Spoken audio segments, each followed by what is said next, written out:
Bonjour les frères et sœurs de la garde de nuit. Pour ce nouvel épisode de la Gardez-vous, j'invite Mariti et Colline du podcast Les Grimoires de l'Imaginaire. Bonjour à vous deux, comment allez-vous? Hello. Bien, Hello, merci. bien et toi? Ça va bien, ça va bien. Alors, Les Grimoires de l'Imaginaire, comment vous décririez votre podcast et quelles sont ses particularités? J'y vais? Oui. Ouais, vas-y toi. Je dirais que la priorité du podcast, c'est de promouvoir la littérature de l'imaginaire en fait. Donc le podcast vient de fêter ses 2 ans et en fait le constat qu'on avait un petit peu toutes les deux, c'était que on entendait souvent tu lis ça mais c'est pour les enfants, ou alors les gens qui étaient là ouais c'est pas vraiment des livres quoi, enfin c'est un peu du sous-genre. Et je pense que voilà, le but c'était de dire non, c'est cool, c'est riche, c'est diversifié et on va en parler dans un podcast parce qu'on trouve pas d'autres podcasts qui parlent de ça en fait. Autre chose à rajouter, Colline? Qu'est-ce que je peux rajouter? On a différents types de formats. Mariti s'occupe des formats interviews d'auteurs et d'autrices, et puis aussi de lecteurs et lectrices qui viennent aussi parler de leurs livres favoris. Et puis ensemble, on a un autre format qu'on fait une fois par mois, où là, on choisit un thème, on lit un livre ensemble qui correspond à ce thème et dont on parle dans la première partie de l'épisode. Et ça, c'est toujours sympa parce que ça nous fait un peu des lectures imposées qu'on n'est pas obligé d'apprécier, puis parfois on n'est pas d'accord dessus, et donc c'est aussi chouette de pouvoir débattre de ça. Et puis ensuite, on recommande chacune 2 livres qui sont dans le même thème, mais où là, c'est des bouquins qu'on a chacune aimés et qu'on est contente de recommander. Et donc, ça fait voilà, 5 romans présentés à chaque épisode. Et donc, petit à petit, ouais, on a une jolie collection de, de livres présentés. On avait fait le calcul, je sais plus, on est à 160 et quelques romans présentés sur 2 ans, là. Donc c'est cool, c'est a priori très varié, et comme on lit pas toujours les mêmes choses, toi et moi, ça permet d'avoir une sélection qui est souvent assez panachée aussi, voilà, le concept. D'accord. Votre flux podcast, il a quel âge déjà? On vient de fêter les 2 ans, donc voilà, c'est vraiment cool. En fait, ça a commencé après le Covid, et puis les auditeurs ont été au rendez-vous. Le podcast continue de grandir, donc on espère avec Pauline continuer comme ça. C'est clair. Je vous souhaite une longue vie alors à votre podcast. Merci. En tant que grande fan de fantasy, j'imagine que vous connaissez quand même les livres de Martine, Le Trône de Fer et autres. Peut-être même la série. Comment avez-vous découvert la saga? On va commencer par Colline. Alors, moi, j'ai toujours pas lu les livres, j'avoue. C'est la honte. Enfin, c'est pas... Voilà, disons que j'ai découvert la série assez tôt, je pense, quand la saison 2 venait de démarrer, ou peut-être même un peu avant, de bouche à oreille, les potes qui commençaient à tous regarder ça, qui m'ont dit « faut absolument que tu regardes ». Et puis, j'ai pris ça en cours de route, et après, j'ai suivi chaque sortie de saison assidûment. Et puis, quand j'ai découvert que c'était aussi des livres, j'ai été assez tentée de les lire, mais comme assez vite, on m'a aussi dit que il y avait des scissions de plus en plus grandes entre l'histoire des livres et l'histoire de la série. Comme j'avais déjà besoin de m'accrocher un peu pour comprendre ce qui se passait dans la série, je me suis dit que si je rajoutais les livres par-dessus, j'allais complètement m'embrouiller. Donc je m'étais dit, j'attends la fin de la série et j'irai les livres après. Et puis maintenant, je suis dans la phase où les derniers tomes sont toujours pas sortis, et donc j'ai un peu moins envie de me lancer dans un truc en n'ayant pas la fin. Donc je suis coincée là pour l'instant. Mais tôt ou tard, j'irai les livres, c'est sûr, parce que ça me fait trop envie. Et toi, Mariti? Oui, non mais Colline, il faut que tu lises les livres parce qu'il y a quand même plein de Oui. choses très très bien dans les livres. Moi, j'ai commencé par la saison 1 de la série, et après je me suis dit il faut trop que je lise les livres. Et d'ailleurs, c'est très drôle parce que pour la petite histoire, du coup, le Noël suivant, j'ai offert tous les livres de la série, du coup, à mon mari, qui m'a offert au même Noël tous les livres de la série. Je me suis retrouvée avec en double. Mais voilà. Et du coup, c'est vrai que voilà, j'ai commencé comme ça, et honnêtement, moi, la série télé m'a vraiment déçue à la fin. Donc c'est pour ça que je conseille quand même des livres, même s'ils sont pas finis, et on ne sait pas si un jour ils sont finis. C'est tellement différent qu'en fait, voilà. Alors, on sait, encore une fois, je me répète à chaque fois, ça se trouve, dès que la fin sera la même, on ne sait pas, même si on a été comme moi personnellement déçu, c'est que le final sera la même, mais au moins le chemin sera différent et il y a tellement de choses ou de personnages qui sont pas présents d'un côté et présents de l'autre qu'il ne peut y avoir que des chemins différents. Non, Mhm. honnêtement, j'y crois pas. Non, je Ah fais bon, partie c'est des, pas. je fais partie des gens qui disent non, la fin, la vraie fin, ce sera pas ça. Justement, en parlant de personnages, est-ce que vous avez des personnages préférés? Ouais. Alors moi, le personnage que j'ai préféré, et c'est un personnage, je sais, qui est un peu controversé pour certaines personnes, mais moi, c'est Jaime Lannister. Mhm. En fait, je trouve que c'est le personnage qui a l'arc narratif au niveau de son évolution le plus intéressant. Parce que vraiment, c'est quelqu'un qui perd tout. C'est quelqu'un qui misait beaucoup sur le physique. Il va perdre sa main, il peut plus se battre, qui était sa vie. C'est aussi quelqu'un, du coup, ben voilà, il a plus d'honneur, il est détruit, il se fait trahir par sa sœur. Enfin, vraiment, il est au bout du bout. Et ce que j'aime beaucoup dans ce personnage, c'est qu'en fait, il trouve la force de dire, ok, j'ai foiré ma vie. Qu'est-ce que je peux faire pour la changer? Et il se met à faire des choses pour changer sa vie. Et ça, je trouve que c'est un personnage vraiment hyper fort pour moi. C'est vraiment celui qui change le plus. Et ce qui m'a de nouveau énormément déçue dans la série et que j'ai adoré dans le livre, c'est que justement dans le livre, il trouve enfin le courage de dire stop à sa sœur, enfin du moins à l'emprise qu'elle a sur lui, et que dans la série, ben ça disparaît de nouveau et voilà. Donc je trouve que en tout cas, ouais, Jaime Lannister, c'est un personnage excellent pour moi. Ouais, je te rejoins, je trouve qu'il est très cool. Mais après, de nouveau, comme moi, j'ai pas lu les livres, je suis un peu biaisée par la façon dont les personnages sont présentés dans la série. Moi, je dirais que dans la série, globalement, j'ai une grosse préférence pour les personnages féminins, mais probablement aussi parce qu'ils sont portés par des actrices que je trouve très puissantes et très charismatiques et voilà, qui incarnent très très bien ces rôles-là. Mais je pense à Sansa, je pense à Cersei, je pense à Daenerys. Enfin, c'est tous Ouais. des personnages que j'ai trouvé fascinants à suivre et je trouvais que il y avait beaucoup de portraits de femmes fortes et de femmes qui se relèvent et de femmes qui se laissent pas faire. Et à côté de ça, parfois des personnages masculins un peu plus sur l'apitoiement, comme un Jon Snow, moi il me sort par les yeux. Je le trouve Frère. tellement chien battu là tout le temps avec ce petit air de se faire trahir de tous les côtés. Enfin, voilà, ça c'est dit. Mais du coup, j'ai beaucoup aimé globalement les personnages féminins que je trouvais souvent très inspirants et très différents de ce qu'on trouve comme personnage féminin dans la fantasy classique ailleurs, quoi. Ouais, alors je saute par-dessus ce que tu dis, mais je suis tout à fait d'accord. C'est-à-dire que généralement, dans ce type de fantasy, c'est un peu considéré les hommes se battent, les femmes font rien. Enfin, c'est tout le temps des personnages faibles. Alors que c'est tellement ça dans Game of Thrones. Les femmes sont puissantes à leur façon et elles ont des vrais rôles, quoi. Elles sont pas reléguées. Et ça, c'est génial. Et pour ça, il a changé un peu la donne sur ce point. Mm. Ouais, j'ai l'impression. Alors, sûrement plus dans les livres encore que dans... Enfin, disons, c'était peut-être plus marqué dans les livres parce que je pense que c'était surtout dans les romans de fantasy que c'était très flagrant que les femmes avaient des rôles de princesse à sauver. Mm. À la télé, je pense que c'était peut-être un peu moins à ce point-là, mais en tout cas, ouais, c'est quelque chose qui a été apporté, c'est sûr. Mhm. Même voilà. Dans le livre, c'est un peu moins marqué le côté Jon Snow, pas, Mais pas oui, chien Sa battu, tête, mais je voilà, pense, c'est si, pas sa si faute. chien battu. Mais justement, quand tu parlais du côté fille, une femme qu'on parle assez peu en rôle fort, c'est Ygritte.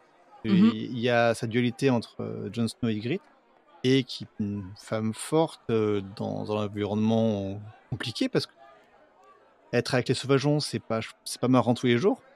Et ouais, c'est le côté fan forte, d'autant plus avec Ygritte, d'autant plus avec Brienne, Cersei, Mhm. et Arya à sa façon, Sansa à sa façon, Catelyn à sa façon. C'est toutes différentes, mais toutes très, très, très fortes, ouais. C'est ça, j'ai pas trop d'exemples de personnages féminins importants, en tout cas, qui subit longtemps sa vie dans Game of Thrones, là où des mecs qui subissent, je peux t'en sortir quelques-uns sans réfléchir. Ah, Et peut-être ça fait du bien. ouais, peut-être Shae, la prostituée qui est avec Tyrion. Ouais, Je sais possible, ouais. pas, ouais, Là, on n'a pas son point de vue. On n'a pas. ça vient creuser trop loin dans mes souvenirs, je crois, pour que je Mm. puisse me souvenir comment elle est vraiment, mais oui, mais c'est effectivement, vrai ouais. que. Oh, pardon, vas-y. Non, non, vas-y, vas-y. Bah oui, c'est vrai qu'on n'a pas son point de vue en fait. Donc je pense que ça, comme c'est un personnage quand même secondaire, beaucoup, ben voilà, c'est vrai qu'on l'oublie, mais les femmes qui ont vraiment une voix dans le roman choral, ouais, sont excellents. Mhm. Colline, en tant que personnage détesté, on dit Jon Snow ou tu as Ouais, d'autres, Jon Snow, il me fatigue. Jon Snow. D'accord. Tu sais, quand il était enfin mort, et j'étais et non, finalement même pas. Il est C'est pas revenu. possible, c'est le seul qu'on ressort de terre là. Il n'y en avait pas d'autres à ramener avant. Enfin, bref, non, mais j'en rajoute un peu, hein, mais ouais, Jon Snow il m'a fatigué, Théon m'a fatigué. Enfin, tous ces personnages un peu lâches qui se laissent avoir et qui trahissent des gens pour les mauvaises raisons, ça, c'est forcément c'est des gens qui me sortent par les yeux un peu aussi. Mais globalement, c'est pas les. Enfin, tu vois, les méchants, je les trouve bien faits typiquement. Je trouve qu'il y a des méchants qu'on aime détester, donc je peux pas te dire que c'est des personnages que j'aime pas, parce que je trouve qu'ils portent très bien leur rôle et que il y a enfin du Greyjoy là, comment il s'appelle, non pas Greyjoy, mince, comment il s'appelle, notre ami Bolton, Ramsay Bolton, j'ai adoré le détester, quoi. Il est fascinant ce personnage, donc il est abominable, mais il est super bien écrit, je trouve. Il fonctionne à fond, quoi. Donc je peux pas te dire que c'est mon personnage détesté, parce que qu'il a rapporté quelque chose d'incroyable à la série, tout comme notre roi blondinet Geoffroy.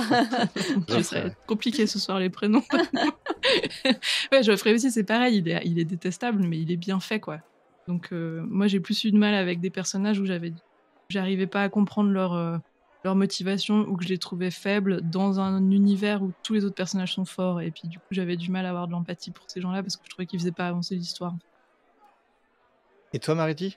Bah, en fait, c'est très très drôle parce que j'avais noté 2 noms dont je voulais parler, et c'était Jon Snow et Théon Greyjoy. Très bien, t'as le droit. Mais en fait, parce que Jon Snow, le truc, c'est que j'hésite à le mettre sur la liste. Je t'explique pourquoi. Parce que dans le livre, j'ai beaucoup aimé. Je le trouvais très bien. Il a fait certaines actions que j'ai pas compris pourquoi c'était pas dans la série. Ça va. Voilà. Et du coup, dans la série, il m'a gavé et je l'ai trouvé bobet.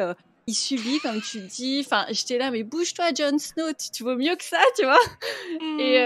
Et du coup, c'est vrai que je peux pas dire que je l'aime pas, parce qu'en fait, je l'avais bien aimé dans le livre. Donc, ça, voilà. Mais je l'avais quand même noté pour cette différence. Mais celui que j'ai, que j'ai trouvé énervant dans les deux, effectivement, c'est Théon Greyjoy. Et il faut quand même savoir que parce qu'il m'énervait, je le trouvais détestable. Je trouvais qu'en plus, même s'il essaye de faire des choses, il est prisonnier là de ses ambitions un peu ratées. Il a des choses à prouver. Enfin voilà. Mais c'est un super perso. Et quand même, le truc là aussi qui m'a achevé, je suis désolée, je reviens toujours au livre, mais en fait dans le livre, il fait quelque chose, et c'est là où je commençais à me dire, le personnage va changer et être sympa. C'est parce qu'en fait à un moment il sauve. Donc c'est quand alors ils ont un peu changé dans la série. En gros, dans la série, c'est Sansa qui épouse justement le taré écorcheur, donc Ramsay, alors que dans le livre c'est pas le cas. En fait, c'est quelqu'un qui ressemble aux filles Stark, et Théon se retrouve bien effectivement dans le château, mais il arrive à rompre la puissance l'emprise qu'a Ramsay sur lui, en décidant de libérer cette fille qui, au final, n'est rien d'autre qu'une servante, quoi. Alors que dans la série, il libère Sansa, mais en gros, c'est parce qu'on nous dit ils ont plein de liens et tout ça, mais donc encore, et on dirait qu'il le fait comme si Sansa le forçait presque. Enfin, je veux dire, il a aucune, il s'affirme pas. Alors que là, dans le livre, tout d'un coup, il a un Swift, il change et il fait en gros, mais stop et tout. Je peux m'en sortir, et il l'aide et machin. Et j'ai trouvé du coup que c'était super dommage, parce que dans la série, je l'aimais pas, et je l'aimais encore pas après parce qu'il a pas eu le changement en fait. Donc c'est vrai que pour moi, c'est vraiment le personnage que je n'ai ni aimé dans le livre et ni aimé dans la série en fait. Donc moi, c'est lui qui gagne la palme du personnage détesté. Au niveau des maisons, est-ce que vous avez une préférence, une maison auquel vous auriez voulu appartenir? Vas-y, Colline. Mais moi, je suis une bonne élève. Alors moi, si on me dit que les Stark, c'est les héros de la série, j'aime les Stark, quoi. Je suis pas très... Tu sais, moi, je suis Gryffondor, quoi. Donc, c'est pas très original. Mais oui, bah, c'est ceux qu'on suit le plus. Ils sont attachants, chacun à leur manière, à part Jon Snow, mais c'est pas un vrai Stark, donc c'est pas grave.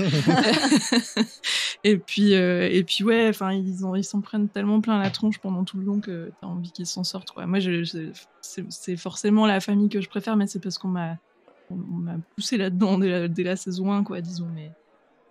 Mais toutes les familles sont intéressantes à suivre, je trouve. À part ça, c'est aussi une force de cette histoire, quoi. C'est que faut pas trop camper dans un seul camp à trouver que tous les autres sont les ennemis de ce camp-là.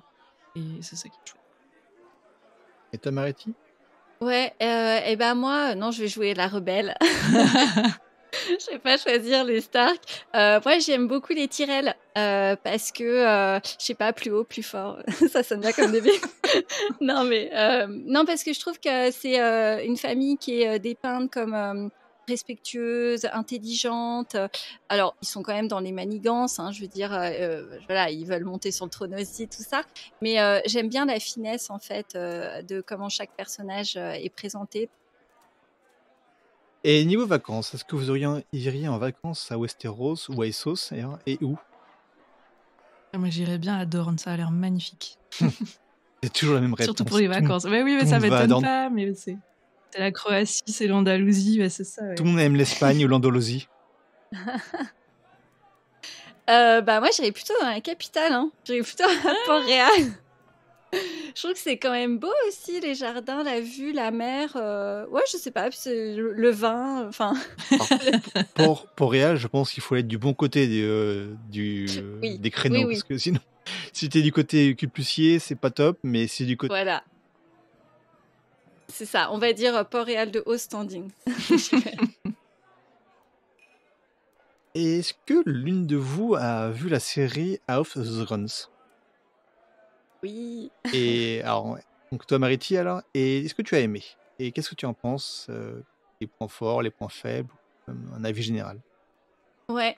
Bah merci de poser cette question parce que vraiment cette série m'a réconciliée avec en fait l'univers de Game of Thrones. Donc déjà c'est extrêmement bien fait hein. Au niveau qualité visuelle, musicale, la façon dont c'est filmé, je veux dire on est vraiment au niveau de Game of Thrones.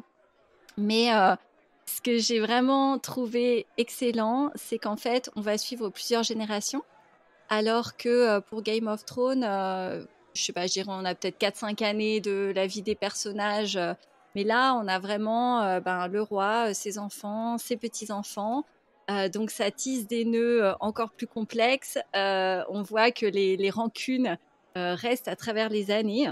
Et ce qui est vraiment excellent, j'aime beaucoup moi cette façon de faire, que ce soit dans les livres, dans les films. C'est quand en fait on sait ça va pas marcher parce que vu qu'on a l'information, George Martin a vraiment expliqué tout ce qui va se passer. On sait que les Targaryens vont presque disparaître.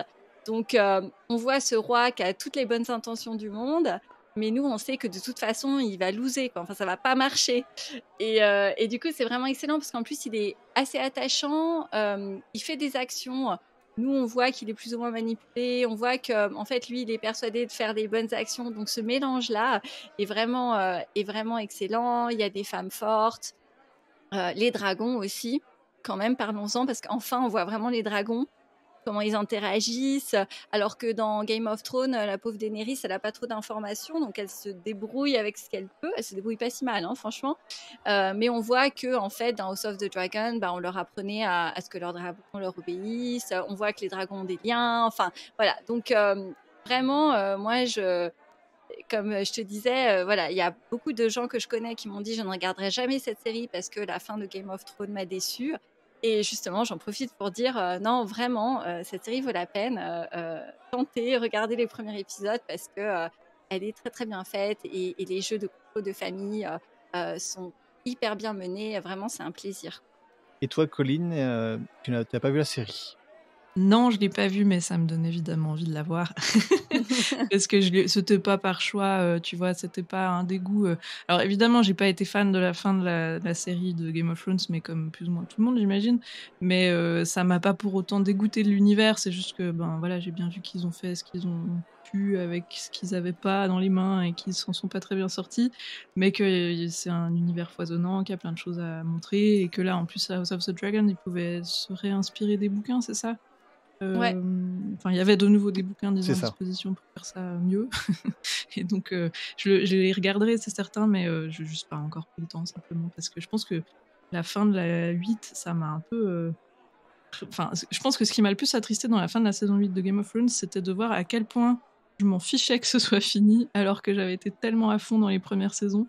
Et je me suis dit, indépendamment de si les choix scénaristiques sont bien ou pas, ils ont quand même foiré ce truc-là, qu'ils m'ont enlevé mon attachement profond pour cette série à la fin, où j'étais pas émue de me dire, ah waouh, c'est fini, il n'y a plus les épisodes tous les lundis soirs. Parce que, en fait, je m'étais complètement déconnectée de l'histoire à cause de tous les choix que je trouvais pas logiques depuis 2 ou 3 saisons. Et donc, il me faut un peu de temps, je pense, pour y revenir avec autant de plaisir que ce que j'avais à l'époque, mais ça va revenir. Là, ça commence à faire quelques années, hein, l'eau a coulé sous les ponts, et je serais contente de retourner dans cet univers, donc c'est sûr, je vais les voir. Il faut juste prendre le temps. Et j'en profite aussi, tu parlais des femmes fortes, tu vois, dans Game of Thrones. Et là, franchement, il y a plein de personnages féminins, très, très, très bien construit. Et c'est vraiment, tout tourne autour de ça, parce qu'il y a une histoire de succession. Donc, tu vois, les femmes n'ont pas le droit de monter sur le trône. Et puis là, on dit quand même si c'est une femme qui va monter sur le trône. Donc, voilà, il y a vraiment, les femmes ont de nouveau la part belle. Au final, il y a plus de personnages féminins importants que de personnages masculins importants, je trouve. C'est noté. Et comme on parle de série, est-ce que vous avez une volonté pour la suite? Alors, pour la suite des autres séries ou autres livres? On va commencer par Mariti. Ok. Ouais, alors moi, honnêtement, je n'ai pas d'autre volonté qu'avoir la vraie fin de Game of Thrones. Déjà bien. J'espère juste. Ouais. Déjà bien.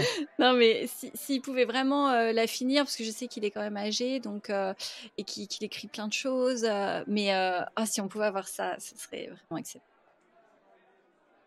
Ouais, c'est pareil. Forcément, j'ai aussi envie d'avoir la entre guillemets vraie fin. Moi, je passerais bien un peu plus de temps de l'autre côté du mur. Franchement, je trouvais ça super intéressant de voir ce qui se passe avec les marcheurs blancs et tout. Et j'étais un peu frustrée qu'on n'ait pas eu plus de ça à travers les saisons. Et je serais pas contre creuser ça un peu plus. Et puis sinon, alors moi, un truc que j'avais bien aimé, c'était le jeu vidéo qui était sorti chez Telltale de Game of Thrones. Il était sympa en soi. Après, Telltale, c'est toujours un style qui plaît ou qui plaît pas parce que c'est très narratif et il y a très peu de gameplay à proprement parler. Mais je me verrais bien me lancer dans un énorme jeu Game of Thrones à la Baldur's Gate, ou je sais pas, tu vois, un truc où tu peux vraiment explorer le monde, faire des choix, avoir une aventure différente selon ce que tu choisis de faire et tout. Et je trouve que c'est tellement un univers qui est foisonnant et qui est riche et qui peut être exploré de plein de manières différentes que moi, en jeu vidéo, je trouve ça vraiment très très cool. Ouais, c'est vrai que j'y pensais pas, mais le fait que les développeurs de Baldur's Gate puissent faire un Baldur's Gate. Alors, Baldur's Gate, c'est une licence en lui-même, voilà. Oui, Mais puisse, sur un moteur proche, faire une aventure dessus, ouais, ça peut être pas mal. Alors, il y avait des jeux vidéo, je n'ai plus ce que je n'y ai pas joué, je les ai plus en tête, ou qui étaient proches qui étaient plus de Telltale, mais proches de ça, avec côté aventure, jeu de rôle sur un personnage. Où j'ai pas joué, donc je pourrais plus les citer, mais ouais, il y chers avait auditeurs, Winter is Coming, je crois, qui était un RPG, mais sauf erreur, ils n'ont pas eu des retours incroyables. ouais. Je sais que là, c'était une boîte française, un développeur français, Cyanide ou un truc comme ça. Mais voilà, j'invite tout le monde, tous les auditeurs, à aller sur la page Wikipédia jeux vidéo de Trône de Fer pour voir. Mais ouais, il y avait un jeu de rôle sur ce thème, sur la licence, qui était sur la licence livre et pas sur la licence série. Mais quelque chose de plus actuel et encore plus poussé, ça pourrait être pas mal. Et puis, tant que la dynamique est encore bonne, et puis qu'il y a la dynamique Baldur's Gate qui est 3 qui est sortie, ça pourrait être très intéressant. Moi, je dis pas non, en tout cas. Ouais, non, je pense. En fait, c'est une super idée. Je vois l'univers, la façon dont les quêtes peuvent se faire. Enfin, ouais. Oh, Colline, tu vas lancer un truc. Ouais, alors c'est pas moi qui vais le développer, mais je veux bien Moins, une part des royalties le voilà. jour où ça se fait. Au moins, l'idée sera lancée ici. C'est ça. L'une comme l'autre, vous aviez peur de dire, voilà, il est un peu âgé, on n'aura peut-être pas la suite. Alors, encore une fois, et je le répète à chaque fois, c'est l'auteur ne souhaite pas que quelqu'un soit à la suite de son travail. En tout cas, c'était sa volonté la dernière fois qu'il a exprimé. Et donc, on peut quand même toujours digresser sur qui vous verrez plutôt comme successeur pour Martine, pour son œuvre de faire, mais également les autres de ses œuvres.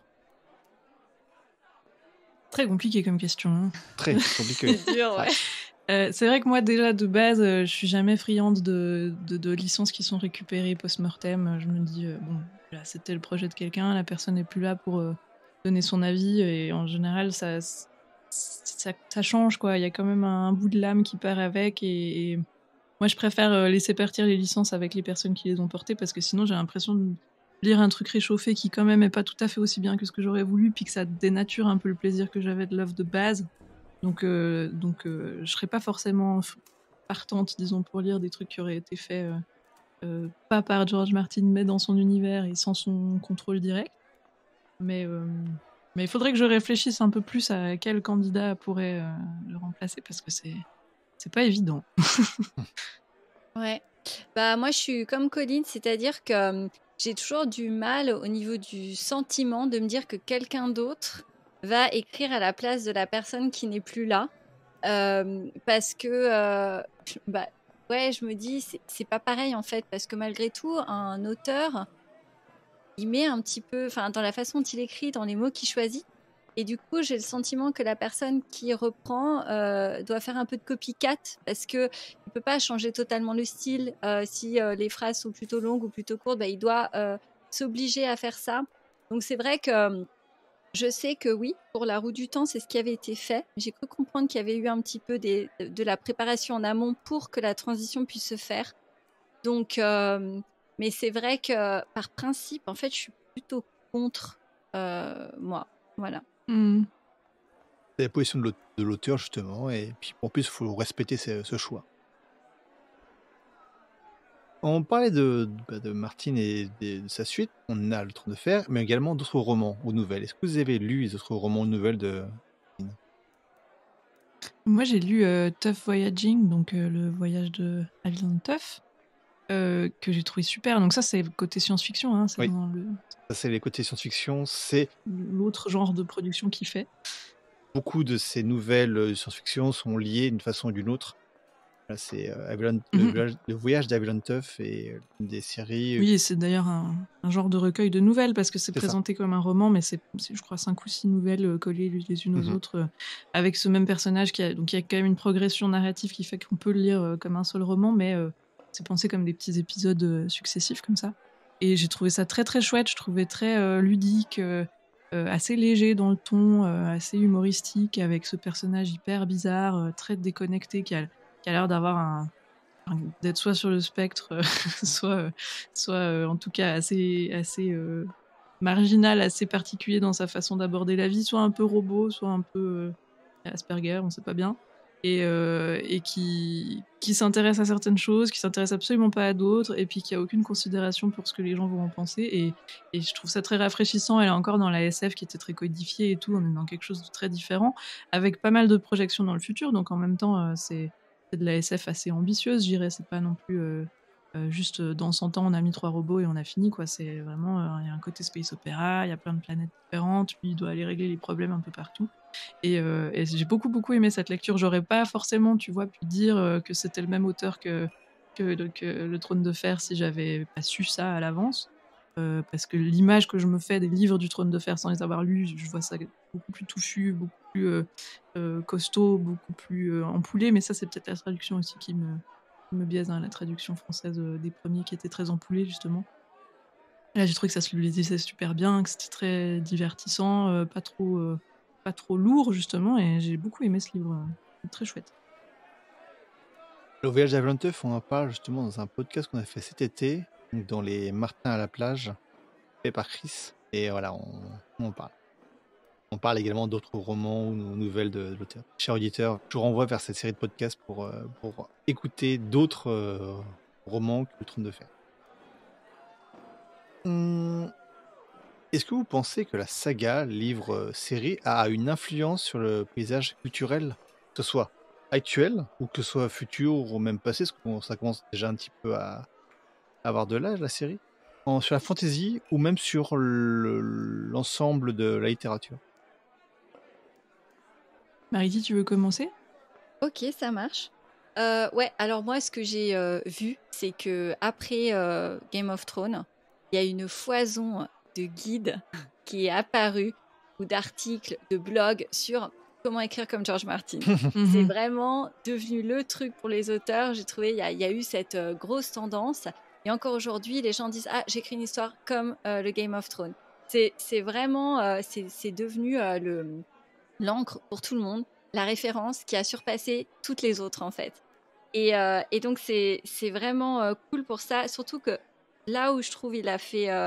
alors la fantasy de meurtre a toujours existé, mais c'est revenu à la mode aussi avec lui. Donc on a vu, on a pu en republier. Avant, elle était un peu taguée de, je dirais, de vieillotte, voilà, de désuète, on comprend rien quand on lit, il y a que des chevaliers qui sauvent des princesses. Et en fait, bah maintenant, il y a des éditeurs, après ça, qui se sont dit, ah bah non, en fait, on peut en publier, ça va ressortir, il y a de nouveau des lecteurs qui sont là pour ça. Donc, ouais, je trouve que ça a eu vraiment un gros changement. Et le truc qui m'a fait rire aussi, que je vois beaucoup maintenant, c'est qu'en fait, dans Game of Thrones, il utilise des noms, mais assez proches de la réalité, en fait. Et du coup, il y a beaucoup d'auteurs qui reprennent ça.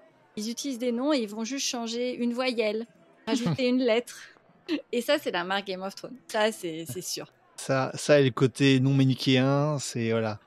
Comme tu disais, écrivez un livre comme George R. R. Martin. C'est le plus souvent leur conseil, c'est bon bah faites des personnages qui sont ni bons ni méchants réellement et tout. Oui. Et Et tuez-les. voilà. Et tuez-les. Voilà. Ouais, c'est clair, C'est oui. ça. Alors, premier conseil, non manichéen. Deuxième conseil, tuez tout le monde, quel que soit le personnage. Et troisième, optionnel, c'est faites que tout le monde a le même prénom ou presque. Ouais, c'est clair. Surtout chez les Targaryens. Aegon 1, Aegon 2, Aegon 3. Alors même en dehors, les John, il y en a des tonnes, des Ouais. Rob, Robert, c'est les mêmes, voilà. Non, Ouais. Et c'est vrai qu'il a eu beaucoup d'impact et je trouve qu'avec lui, on a recommencé à beaucoup parler en écriture des types d'auteurs entre jardinier et architecte.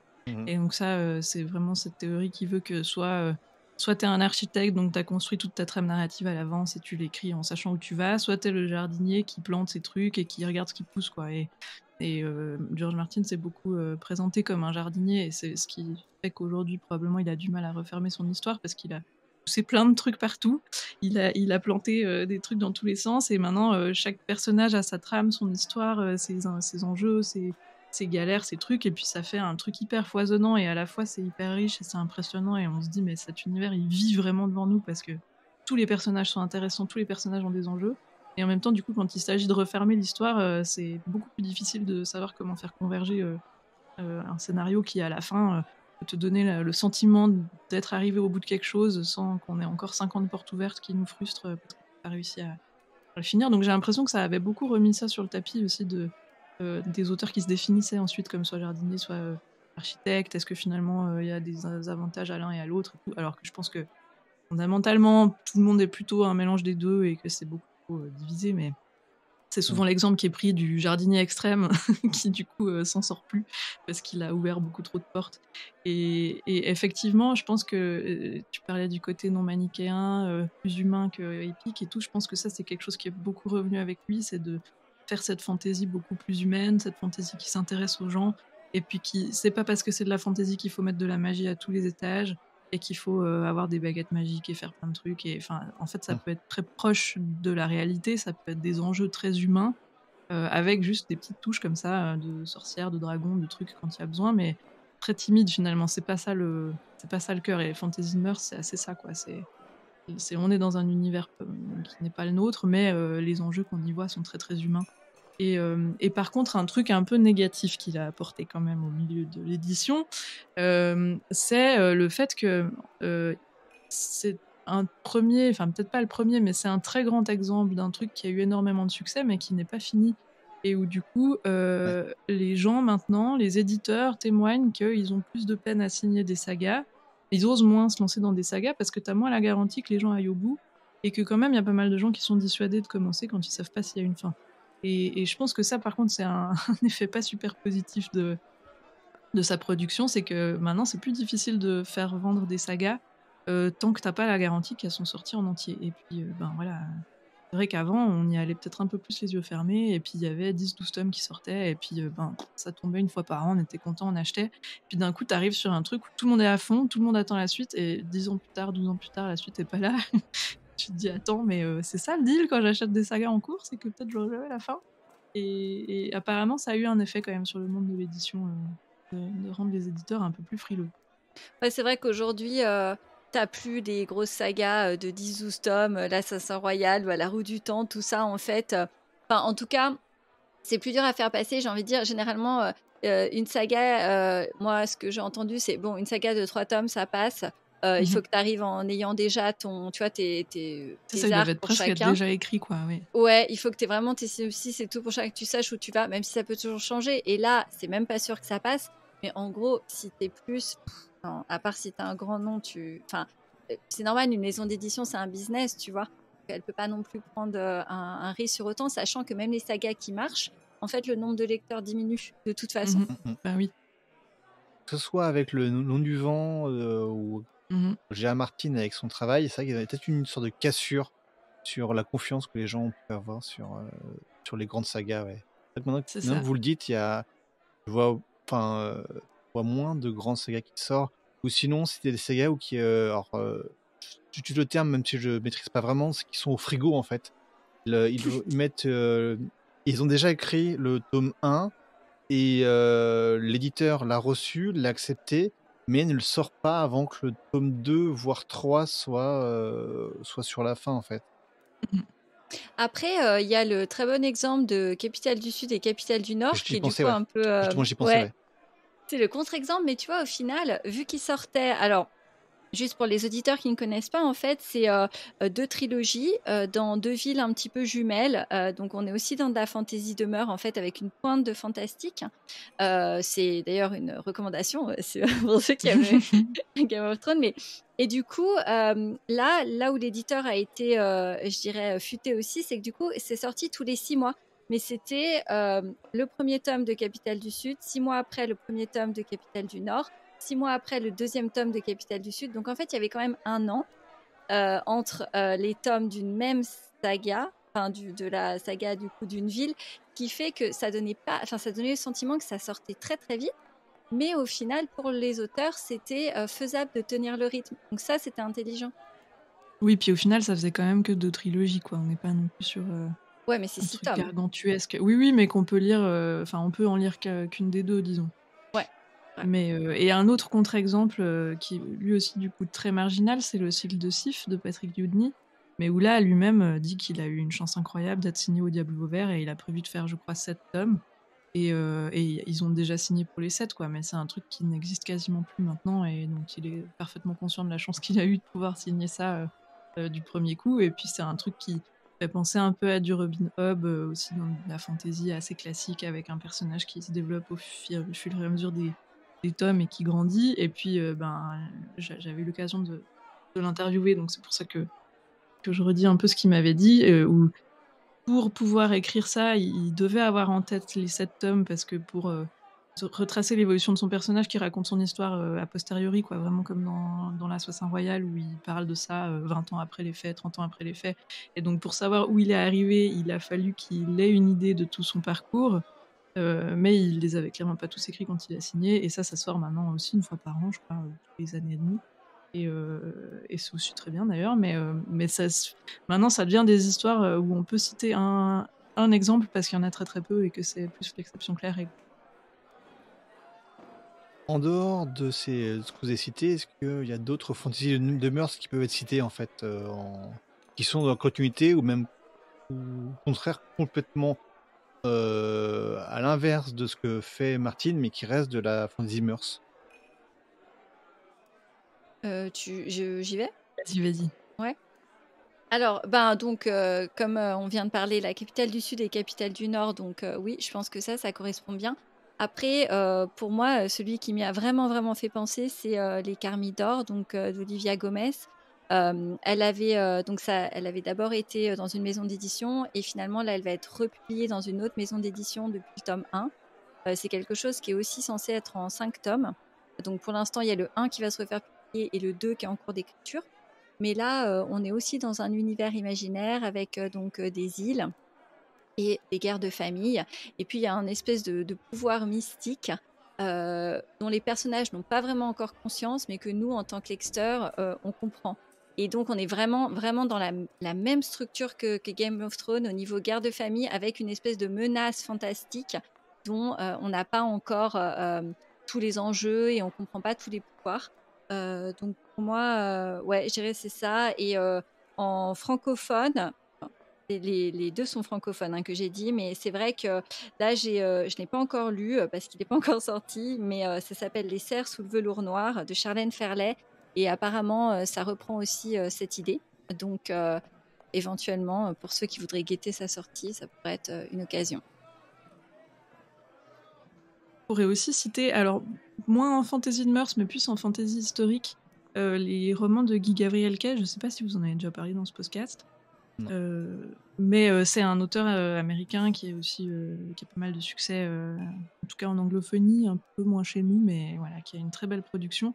Et je pense notamment au Lion d'Al-Rassan, qui est un de ses romans, c'est celui que j'ai préféré pour l'instant de lui, où à chaque fois il va prendre un épisode historique qui va aller transposer dans un univers inventé, mais où il va rester quand même très proche de la réalité, mais c'est une manière de s'émanciper justement du côté trop roman historique, et puis de pouvoir prendre quelques libertés là où il y a besoin. Et en l'occurrence, il s'inspire de Al-Andalus et de toute cette histoire de ces quelques dizaines d'années maximum, où il y a plusieurs populations qui ont pu cohabiter dans la paix, alors qu'il y avait plusieurs religions et plusieurs folklore et compagnie. Enfin voilà, bref. Irez voir si ça vous intéresse, mais en l'occurrence, voilà, les Lions d'Al-Rassan, ça parle de ça, et j'ai trouvé ça aussi magnifiquement bien écrit parce que c'est aussi très centré sur les personnages. On suit des personnages de très près qui ont chacun leurs enjeux, leurs difficultés, leurs choses à accomplir, et puis à la fois c'est un peu la grande histoire parce que justement ça vient aussi retracer des événements historiques qu'on connaît, et c'est un mélange des deux que je trouve très très fort. Et je trouve que pour le côté, si on aime la fantasy qui est finalement très peu magique et plutôt familière, disons, c'est un auteur qui vaut la peine d'être connu aussi. Ok. Et après, on n'a pas parlé parce que je suis sûre, ça a dû être déjà mentionné plein de fois, mais entre guillemets, ceux qui on peut comparer, c'est tous les grands noms. Tu vois, avant le podcast, tu parlais de Robert Jordan, David Gemmell, John Gwynne. Enfin voilà, c'est vrai que ils sont déjà tellement connus. Je ne sais pas s'ils ont vraiment besoin d'être mentionnés encore plus, mais ouais, je pense que c'est le genre de lecture qui plairait aux gens qui ont aimé Game of Thrones. Dans l'un de vos derniers épisodes, en fait, vous avez fait une sélection de dragons. Donc justement, comme le Trône de Fer est rempli de dragons, alors surtout Fire and Blood, mais le Trône de Fer quand même un petit peu. Est-ce que vous avez, qu'est-ce que vous pensez des dragons qu'on peut trouver dans ces œuvres-là? Martine, est-ce que le dragon martinien vous plaît? Vas-y, Colline. Ouais, moi j'aime beaucoup le dragon martinien. Bah, de nouveau, pour avoir vu que la série, donc je sais pas comment ils sont dans les livres, mais je les trouve. J'aime bien qu'ils soient puissants et en même temps difficiles à dompter, et que du coup, même si on n'a pas une connexion mentale comme il y a dans beaucoup d'œuvres de fantasy où ils se parlent et où ils se comprennent et tout avec leur cavalier, là il y a beaucoup moins ça. Ça reste des animaux indépendants et difficiles à comprendre, et j'aime bien que même quand t'es censé avoir un lien fort avec eux, tu peux pas complètement te reposer, tu peux pas être sûr qu'ils vont pas d'un coup déraper et tout. Il y a plus ce rapport à l'animal sauvage que je trouve qui fonctionne super bien, justement parce que tu dis c'est des forces de la nature qui sont capables de vraiment tout cramer, et en fait en un claquement de doigts, si ça se trouve, ils tournent et et tu sais pas ce qui t'arrive. Et donc voilà, je J'aime bien ces dragons très impressionnants et très forts et très indomptables. Ouais, je suis d'accord. J'aime aussi beaucoup le fait qu'ils répondent à une langue propre, que justement seuls les Targaryens connaissent. Je trouve que ça rajoute un truc, et c'est vrai que ils sont puissants, ils sont un peu mystérieux en fait, je trouve, les dragons dans le Trône de Fer. Et puis bah, comme je disais, c'est vrai qu'on les voit peut-être pas beaucoup, donc c'est ce que j'avais aimé voir dans House of the Dragon, parce que du coup, on voyait un peu plus déjà qu'ils n'avaient pas forcément les mêmes formes, et qu'il y a quand même un vrai lien, mais que ce lien, comme tu dis, Colline, il est faillible, quoi. C'est-à-dire Mhm. qu'un dragonnier peut passer à un autre dragonnier. Enfin, ouais, c'est pas comme dans certaines histoires où si justement son cavalier meurt, et ben le dragon meurt aussi, quoi. Non, là, ça reste des bêtes, elles sont liées, ok, mais malgré tout, ouais, elles peuvent se retourner contre toi, elles peuvent te faire des crasses ou te tuer. Non, j'ai trouvé que c'était vraiment un...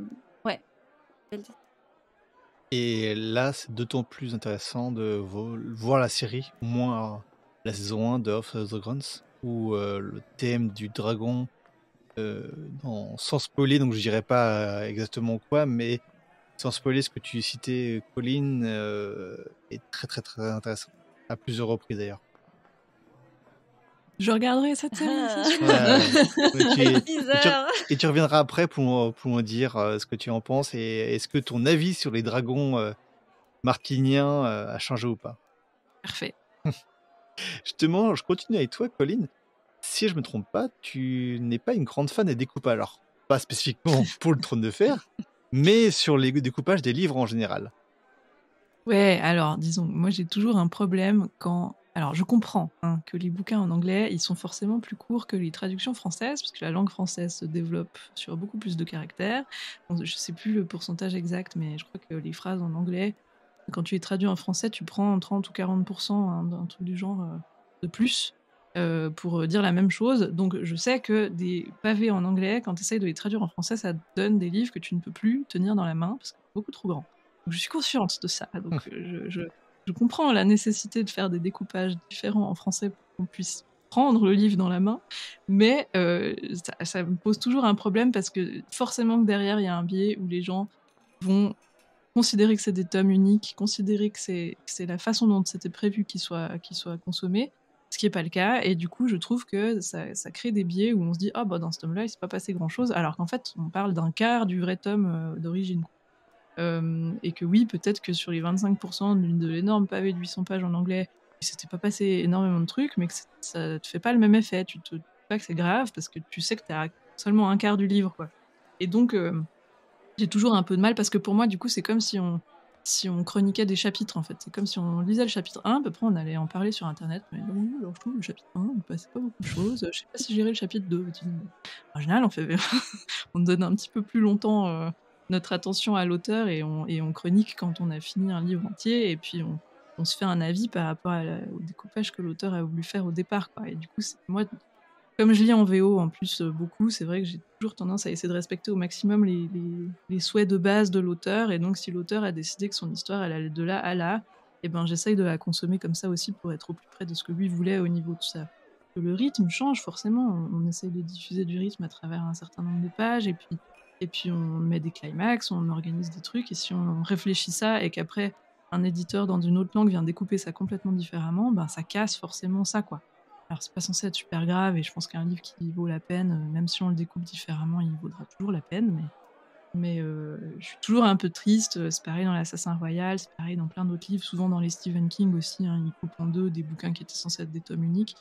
Et je sais qu'on peut pas faire autrement, mais j'aimerais que ce soit écrit en gros quelque part en réalité, c'est juste la partie 1/3 du bouquin en anglais, quoi. Enfin, qu'on en ait conscience et qu'on ait plus envie de se dire bon bah dans ce cas-là j'achète toutes les parties qui sont censées en faire une seule et je les lis à la suite comme si c'était le tome en anglais pour pouvoir vivre cette expérience comme l'auteur le voulait.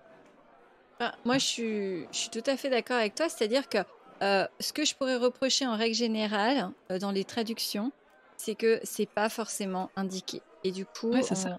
tu te fais avoir parce que tout le monde ne pense pas à vérifier avant. Des fois, tu achètes un truc parce qu'on t'en a parlé ou parce que la couverture est jolie, le résumé t'a plu. Et après, tu dis, ah, mais en fait, l'histoire n'est pas finie. Et juste, si je peux rajouter, franchement, moi, je trouve que, en fait, une histoire est basée sur différents arcs, sur différents moments de tension. Et en fait, donc c'est géré, c'est construit. Et malgré tout, si tu coupes à un moment, si l'auteur il prévoit son arc qui grandit, il y a un point culminant, et après ça descend doucement et ça remonte d'un coup, si tu coupes au milieu de la descente, au milieu de la montée, bah oui, le lecteur il n'a pas envie de continuer en fait, parce il lui manque la vue d'ensemble et le livre avait été construit pour alpaguer le lecteur jusqu'au point final. Donc globalement, c'est vrai que je suis comme toi, je comprends le besoin au niveau du nombre de pages, mais je pense que l'expérience ne sera jamais aussi bonne pour le lecteur en fait. Oui, puis même psychologiquement, te dire je me lance dans une saga en 5 tomes ou dans une saga en 15 tomes, c'est pas le même effet, quoi. Donc tu te dis, attends, si je vais me taper 15 tomes, il y a intérêt à ce qu'il se passe des trucs tout le temps, quoi. Parce que sinon, pourquoi en faire 15? Alors que quand à la base, tu vois, c'était une trilogie ou 5 tomes ou un truc un peu plus resserré, t'as pas les mêmes attentes en arrivant et donc tu risques pas d'être déçu de la même manière ou tu vas pas espérer le même rythme et les mêmes rebondissements et le même besoin de climax à chaque tome, quoi. Parce que c'est clair que du coup, un tome entier où c'est de l'exposition, tu vas te dire mais vraiment, mais on s'ennuie là, enfin c'est pas possible. Moi je veux qu'il se passe au moins des noces pourpres à chaque Au tome, moins un sinon meurtre. tu vois. Et c'est pas possible en fait parce que c'est pas comme ça que ça a été pensé. Et si l'auteur avait voulu le penser comme ça, en anglais il avait tout le loisir de faire 15 tomes au lieu de ses 5 tomes prévus. Et à ce moment-là, ça aurait été super facile à traduire. Donc il y avait une démarche de base qui était plutôt de faire des gros pavés pour que les gens s'immergent dedans et pour qu'il ait bien le temps de développer son truc. Et quand ça arrive en France avec 15 tomes, en fait, t'es dans un message complètement différent qui risque de desservir l'histoire de base parce que tu t'attends à un truc super rythmé, dynamique et avec 15 aventures, quoi. Après, c'est pas quelque chose qui évolue un petit peu parce que j'ai l'impression que ils font un peu plus la mention du fait que c'est une partie 2. Parce Oui, puis que, maintenant ils sortent des intégrales, hein, de voilà, plus en plus ça ouais, vient à la c'était pas le mode cas avec avant. des énormes bouquins. Mhm. Ouais, ouais, ouais. Donc comme quoi c'est possible, hein, finalement, de Ça faire, évolue. de faire des livres entiers avec le même nombre de pages que. Hein, bon. Donc il faut s'excuser. Mais je suis d'accord que les gens achètent pas tous des bouquins de 1500 pages en connaissant pas l'œuvre. Donc je comprends que ce soit pas leur première démarche. Mais maintenant que ça a du succès, effectivement, autant Game of Thrones que l'Assassin Royal, que plein de ces grosses sagas, ils commencent à sortir des intégrales qui sont du coup intransportables, mais au moins t'as le découpage original. Oh, il y a les liseuses pour ça. Oui, c'est ça. Ah oui. Il y a beaucoup moins de problèmes quand on parle de liseuse, hein. Tu t'en fous du nombre de pages que tu fais. Et puis bien sûr que maintenant que ça se démocratise aussi la lecture en VO, que grâce à Internet on a beaucoup plus accès aux versions originales, et donc on a conscience du découpage de base, ils osent moins faire n'importe quoi et ils reviennent un peu en arrière là-dessus, alors qu'il y a 20-30 ans, c'était vraiment open bar, quoi. Les traductions, des fois, ils te faisaient des paragraphes entiers, ils en avaient rien à fiche, et tu ne savais même pas, ils te disaient pas que c'était une version abrégée, juste ils étaient un peu embêtés pour traduire un truc, ils disaient mince, on sait pas trop, on l'enlève, et puis personne n'y verra rien, quoi. Donc maintenant, on est dans un autre genre de respect de l'œuvre de base parce qu'on a beaucoup plus de moyens de comparer. Totalement. Justement, on parle de passé, de présent et d'avenir. Et là, je vais poser une question qui va être très, très, très, très large. Alors, quel est l'avenir de la fantasy en général? Alors, on parle pas de Martine, on parle pas de son travail, de sa suite, mais la fantasy en général, quelle est, selon vous, vous qui êtes quand même, je le rappelle, experte, parce qu'avec votre podcast, les grimoires de l'imaginaire, ça fait quand même, ça dit 2 ans que vous parlez régulièrement dessus, et là, je pense que vous devez avoir une idée, en fait, sur quel est l'avenir, vers quoi va la fantasy. C'est J'y large, vais. c'est très, Allez, très large. lance-toi. En fait, je pense qu'il faut vraiment comprendre que, je dirais, dans la littérature en général, ça marche un petit peu par tendance et mode, et c'est cyclique. Donc là, je dirais qu'en ce moment, l'avenir de la fantasy, c'est la romantaisie. C'est vraiment le truc qui cartonne. Mais c'est pas. Enfin, et qu'est-ce que ce sera dans 5 ans? En fait, je sais pas, parce que c'est souvent un élément déclencheur. Justement, il y a quelques jours, on parlait avec Colline de la Dark Academia. et souvent aussi dans des univers de fantasy. Euh, et justement, Colline m'expliquait, oui, ça a commencé pendant le Covid, tout ça. Et bon, bah voilà, mais typiquement, bah, on peut pas savoir ce qui va se passer d'un événement comme ça. Et souvent, c'est un livre qui va relancer un genre, on va dire un sous-genre de la fantasy. Donc oui, en ce moment, c'est romantasy à mort, c'est ça que les gens cherchent. Mais il faut, pour moi, en fait, c'est vraiment l'évolution de la société qui fait évoluer la fantasy de demain. Donc c'est hyper intéressant, en fait, parce que je pense qu'on ne peut pas écrire dans le marbre ce que sera la fantasy de demain, mais c'est sûr qu'elle retranscrira les tendances de notre société, en fait. Mhm.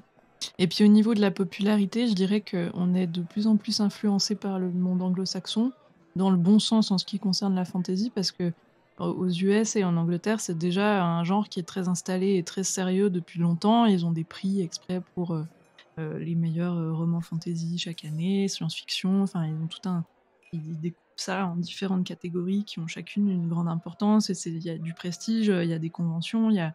Enfin, voilà, c'est tout à fait admis, et il y a des auteurs de fantasy qui vivent très bien et qui arrivent à vivre des ventes de leurs livres et qui sont considérés et qu'on ne regarde pas de haut comme celui qui fait de la littérature de genre, alors qu'en France et en francophonie, on a encore beaucoup ce snobisme-là, certainement un petit peu à cause de l'Académie française et de tout ce passé-là où on a toujours eu beaucoup plus de snobisme pour les littératures de genre et le cinéma de genre et tout ce qui est autre que des Goncourt, disons. Et donc je pense qu'on a plus de peine à s'émanciper de ça, mais que ça commence à venir, comme je disais, aussi grâce à Internet, grâce au mélange culturel plus fort qu'avant. Et donc on s'abreuve maintenant plus aussi d'auteurs locaux et pas seulement américains, parce que pendant un moment, je pense que toute la consommation de fantasy, c'était beaucoup des traductions de l'anglais de grands succès de là-bas qui finissaient par être traduits.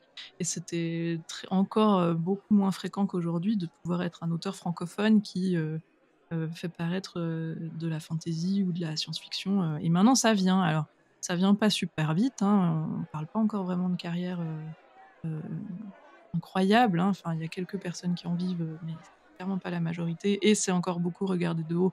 Et c'est encore des événements qui doivent être parallèles aux événements de la vraie littérature avec des gros guillemets. Et on mélange pas encore ça. Et en général, voilà, tu verras pas un Goncourt avec de la littérature de genre. C'est très très segmenté. Et puis souvent, les auteurs bougent moins aussi entre les différents genres parce que c'est pas comme ça que la francophonie est faite.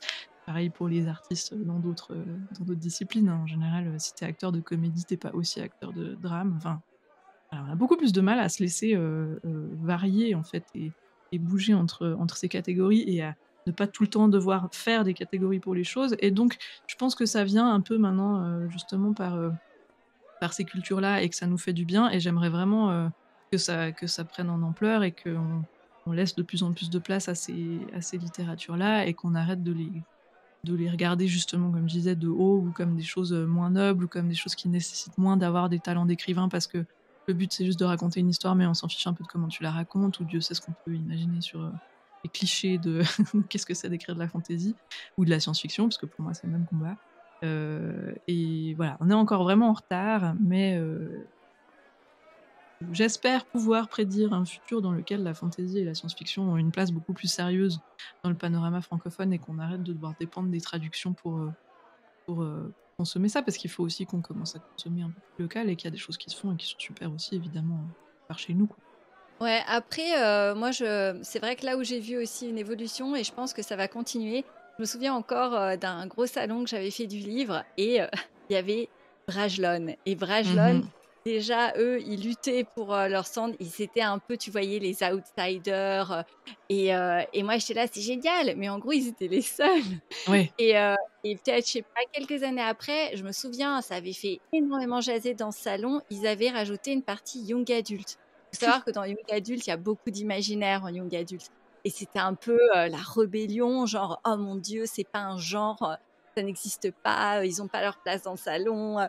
Et en fait, aujourd'hui, ben, ça y est, on voit d'autres maisons d'édition de l'imaginaire qui arrivent à côté de Bragelonne dans les salons. Et je parle pas des petits salons intimistes, je parle vraiment des, entre guillemets, gros salons reconnus, comme tu dis, qui ont la tout. Du Et livre. là, voilà, et là, je me dis, bon, bah ouais, bah, là, par contre, je pense que ça va prendre de plus en plus de place. Et ça, c'est génial, quoi. Ça Mhm. fait tellement plaisir. Là, en exemple qui me vient en tête, là, comme ça, quand vous parlez d'évolution et puis d'auteurs français qui font un petit peu, enfin, qui naviguent, il y a Laurent Godet, je sais pas si vous connaissez, Mhm. voilà, pour avoir lu certaines des pièces de théâtre qui sont quand même très classiques, enfin, c'est d'ailleurs même assez particulier, et qui peut également faire de la SF avec Chien 51 en fait. Donc Mhm. on est sur du pur blanc, voire un pré-Goncourt, parce qu'il y a des concours si je ne me trompe pas, qui fait également de la SF, et ça et ça arrive, et c'est récent, et ça arrive d'avoir des gens qui naviguent entre les styles et puis qui montrent que la SF, la fantasy, le fantastique sortent du carcan qu'il y a en fait. Et Mais tu vois, ça, c'est un très bon exemple parce que souvent, les gens qui auront lu Chien 51 et qui lisent d'habitude du Laurent Godet vont pas penser qu'ils ont lu de la science-fiction. ouais, Ouais. alors que Ils vont c'en pas est. conscientiser qu'ils ont lu de la littérature de genre. Ils vont peut-être continuer à te dire ah non, la science-fiction, c'est pas mon truc. Mais t'as lu ça. Ouais. Ah, Mais parce que c'est Laurent Godet, c'est pas de la ah, science-fiction, c'est tu vois. ça. Alors que si. Et c'est pareil, là, il y a l'Anomalie aussi, qui a gagné un prix. Oui, de Bon, manière. Mhm. bah, c'est pareil, hein, c'est de la littérature de l'imaginaire. Mais en fait, c'est ça le truc, c'est qu'il y a, quand tu creuses, tu vas voir qu'il y a pas mal de littérature de l'imaginaire dans des maisons dites classiques, littérature contemporaine blanche. Mais du coup, au moment où ils marketent les livres, ils font pas la promotion de cette Ils façon. mettent pas ça en avant. Voilà, c'est ça. Et en fait, il y a plein de gens qui en lisent, mais ils savent pas qu'ils en lisent. C'est ça. Donc, Et changer, ouais. ils savent pas, ou ils veulent pas se l'avouer, parce Mhm. ils ont une a priori qui est un peu très sur le les mauvais genres de Ouais. littérature, et voilà. Oui, et surtout les genres pour les enfants, comme on disait au début, parce Oui. que quand, en tant qu'adulte, tu dis que tu lis de la fantaisie, les gens s'imaginent que t'as jamais grandi, quoi. Ils se Ouais. disent, ah oui, t'es encore dans les trucs que moi je lisais quand j'avais 10 ans et que c'était fait pour moi à l'époque, quoi. Oui, mais... Après ça, il y a malheureusement ça aussi chez les fans de littérature de fantasy, en fait. Lors vous parlez du young adult, le young adult, quand c'est arrivé, il y avait pas mal de vieux fans, ou même de fans pas si vieux que ça finalement. On dit voilà, young adult, encore c'est une histoire de vampire avec une fille, ou de loup-garou avec une fille, et voilà. Oui, après, je dirais, c'est comme tout dans la littérature, il faut des livres pour tout le monde à différents moments de ton âge de lecture, Totalement. et tu as des attentes différentes. Donc, c'est vrai que, ouais, selon le type de lecteur et le type d'histoire que t'aimes, bah, faut pas te diriger. Mais c'est pareil dans les films, quoi. Si t'adores les Marvel, tu vas peut-être pas voir un film d'auteur portugais intimiste sur qu'est-ce qui se passe quand t'as une maladie grave, quoi. Enfin, ouais. Donc, je pense faut faire attention à ça. Mais l'important, en fait, c'est l'histoire finale. Et bien sûr que les mots, qu'elles soient bien racontées. Mais c'est ça qui devrait primer dans chaque livre. On ne devrait pas se dire, est-ce que je lis ça ou ça? On devrait juste se dire, j'ai lu une super histoire qui m'a fait vibrer. Toutes les littératures se valent, et que les lecteurs qui sont différents pour les lire. En parlant de lecteurs, Colline, et tu as une particularité en dehors du podcast, tu fais une thèse. Oui, Et oui, tu fais oui. une thèse sur quel sujet? Alors, je travaille donc dans un département qui fait de l'informatique pour les sciences humaines. C'est un truc assez hybride. En français, on appelle ça souvent les humanités numériques. Je sais pas si c'est un terme qu'on connaît.